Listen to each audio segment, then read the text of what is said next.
एक बार एक किसान भगवान से बहुत ही नाराज़ हो गया। किसान बहुत मेहनती था, बहुत मेहनत से वह खेतों में अनाज उगाता, उसकी देखभाल करता, पर अक्सर उसकी फसल खराब हो जाती। कभी सूखा पड़ जाता, कभी बाढ़ आ जाती, कभी तेज़ धूप, कभी आंधी, कोई न कोई कारण बन ही जाता कि उसकी फसल खराब हो जाती। एक दिन वह किसान गुस्से में आसमान की ओर देखकर भगवान से कहा, हे ईश्वर, आपको लोग सर्वज्ञता मानते हैं कि आप सब जानते हैं। कहते हैं कि आपकी इच्छा के बिना एक भी पत्ता नहीं हिलता, पर मुझे तो लगता है कि आप छोटी सी छोटी बात भी नहीं जानते। आपको तो ये भी नहीं पता कि खेती बाड़ी कैसे करते हैं। अगर आप जानते होते तो हर समय जो बाढ़, आंधी, तूफान आते हैं वो कभी नहीं आते। आप नहीं जानते कि कितना नुकसान उठाना पड़ता है हम किसानों को। यदि आप मेरे हाथ में ये शक्ति दे दें कि जैसा मैं चाहूँ वैसा मैं मौसम कर दूँ, फिर आप देखना मैं अनाज के भंडार लगा दूंगा। भगवान इस किसान के तीखे वाक्य सुनकर मुस्कुरा रहे थे और वह किसान के सामने प्रकट होकर बोले, मैं आज से तुझे ये शक्ति देता हूँ कि तुम अपने खेतों पर जैसे तुम्हारी इच्छा होगी तुम वैसा मौसम कर दोगे। मैं बिल्कुल भी दखल नहीं दूंगा, तुम्हारी इच्छा से सब कुछ होगा। किसान बहुत खुश हो गया। किसान ने गेहूं की फसल अपनी खेतों में बोई। जब उसे लगा कि खेतों को धूप चाहिए तो खेतों को धूप मिले, जब पानी बरसना चाहिए तभी पानी बरसा।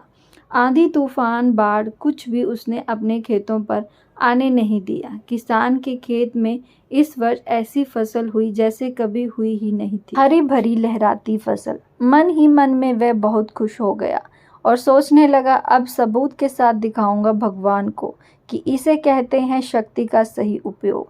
मेरी सफलता देखकर उन्हें अपने नियम जरूर बदलने पड़ेंगे। कुछ ही दिन गुजरे, फसल कटने को तैयार हो गई। किसान बहुत उत्सुकता के साथ फसल को काटने लगा, पर जैसे ही उसकी नज़र गेहूं की बालियों पर पड़ी तो उसने अपना सिर पीट लिया और वह रोने चिल्लाने लगा। गेहूं की एक भी बाली के अंदर गेहूं का दाना नहीं था। सारी बालियां अंदर से खाली थी। किसान बहुत दुखी हो गया। उसने भगवान को रोते हुए फिर पुकारा, हे प्रभु, तुमने ये मेरे साथ क्या किया? क्या तुमने मुझे कोई सजा दी? भगवान बोले, पुत्र, ये तो होना ही था। तुमने पौधों को संघर्ष करने का मौका ही कहाँ दिया। ना तो तुमने उन्हें आंधियों से जूझने दिया, ना ही तेज बारिश सहने दी और ना ही धूप में तपने दिया।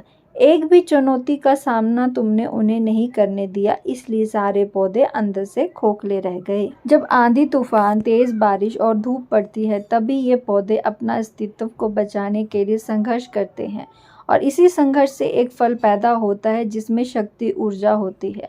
और यही ऊर्जा पूर्ति तेरे गेहूं में दोनों तरह से नहीं फूटी।